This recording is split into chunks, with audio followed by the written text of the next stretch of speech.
Okay, everyone. So, live from London today, outside BBC, so called BBC buildings, right?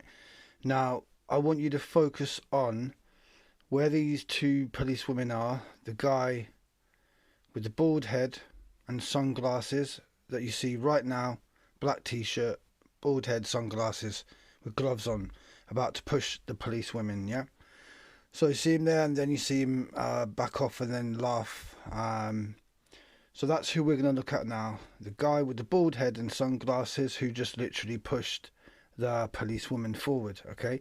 Because they might make a big deal about this in the media about how people against the lockdown, people against health passports are going there and they're physically sort of assaulting female policewomen.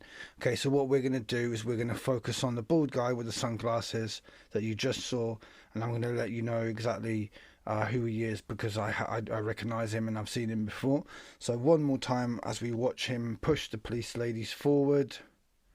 Now, personally, I know this to be a staged event, okay, for the simple fact that it's full of the same actors and filmers that we see over and over again for the last however many months.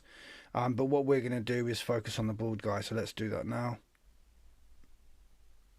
On the right hand side today, that's who we just saw. Okay, so there you go. There's the face for you to see. Very well, you can see it there. So that's today. And then here we have him another few months ago. But as you can see, he's part of the Piers Corbyn entourage. Okay, so there he is with the same sunglasses. There he is with Piers Corbyn. And you can also see he's here near this one here who thinks it's appropriate to wear these very strange robes as he films the so-called anti-lockdown movement, the movement who is trying to save people's lives. There he is with those very strange robes that he wears. So we've got we've got Piers Corbyn, we've got the guy who pushed the policeman, and then this guy in the robes here. Yeah, and we can go all the way back to September and we find him here wearing a yellow vest acting like security, yeah, and we can see some other characters like Tatman there as well, meters away from him. Okay, so there's our man in September again, and then we can see people dressed like him, and what we're going to assume is that they're bodyguards. So they're bodyguards for Piers Corbyn because he's so important and he's an enemy of the state, so he has to be protected by these bodyguards. Okay, so that's what they want you to think. They want you to think that this man is a bodyguard, he's security, etc. Okay, but you've just seen yourself how he was pushing the policewoman, right? So when you see people or you see the media say that the anti-lockdown protesters or the anti-health passport protesters went and tried to invade the BBC, you can simply tell them that one of the people who was very prominent and pushing police is actually part of the Piers Corbyn entourage. Um, as you can see, he's here with just about to push the police, yeah, and then you can see him there laughing about it afterwards because he's been given a role of someone who's that bad that they're going to push a woman and then laugh about it afterwards and just makes us all look like animals and thugs, like I've said a billion times. Okay, and but let's look at it from with a elite level thinking framework. Yeah. Okay, so let me read you this, right? So it's from America, but it doesn't matter because they have the same here. So, publicity firm that provides clients with hired actors to pose as fans, paparazzi, security guards, professional paid protesters. So you can literally hire you can hire paparazzi to sort of follow you around and make out like you're important. You could hire security guards to make out like you're important. You can hire yourself some protesters to make it look like they want your movement to succeed, etc., etc. So you can literally hire what you want. So I put it to you that man who pushed the policewomen, I put it to you that this man that pushed a policewoman is in fact a paid protester, a paid to pretend like he's a security guard, etc.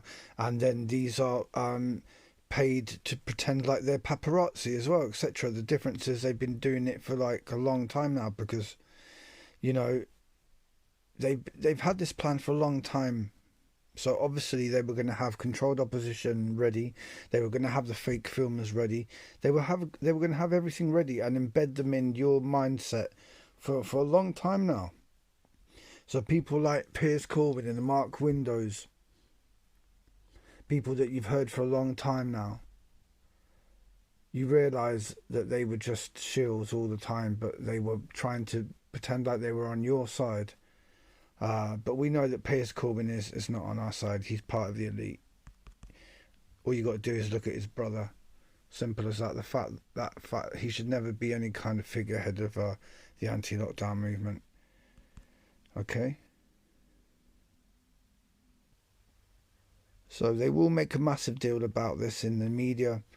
In the mainstream media, they'll discredit the whole anti-lockdown movement based upon what these people here are doing. But what I'm saying to you, and my videos prove it time and time again, is that these people are all connected to each other. They're all basically hired crisis actors, whether they play the role of paparazzi, whether they play the role of a protester, whether they play the role of policeman, in fact, whether they play the role of discredited agent provocateur. They've all got their role, and it's a theatre production, because we know damn well that if we were to go and protest, we wouldn't do these kind of things. We wouldn't do it. We certainly wouldn't push police women. And like I said, you can hire paparazzi, you can hire security guards, so you can hire the actors and have all the right kit for them to dress up like bloody police women and police officers, etc., etc. Yeah, it's not a big thing. It's not a big thing at all. Like I said, you can hire this. So it looks like literally there's a riot going on, but it's all fake. So anyone who says to you that it's not possible for these people to be actors, of course it is. Here's the proof. So the police can be actors and the protesters. So the guy who pushed the female police officers can be an actor, and the police officers can be an actor. There's the proof for you. They're showing you what you can buy. You can basically buy yourself a riot and then see who they are, who this company work for as well, you know, who their clients are. Some of the work we do is sensitive. It can be of vital importance. We understand the need for confidentiality. We're happy to meet and talk and let you judge for yourself whether you trust us and are trained role-play actors. Here are a few of the clients we've worked with: the Army, CERN, G4S, National Grid, Home Office, Ministry of Defence, and the UK Parliament.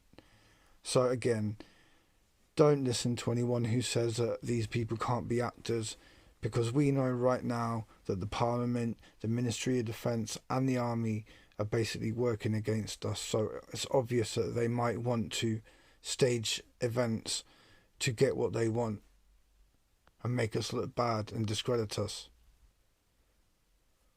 There we go. So do subscribe if you haven't.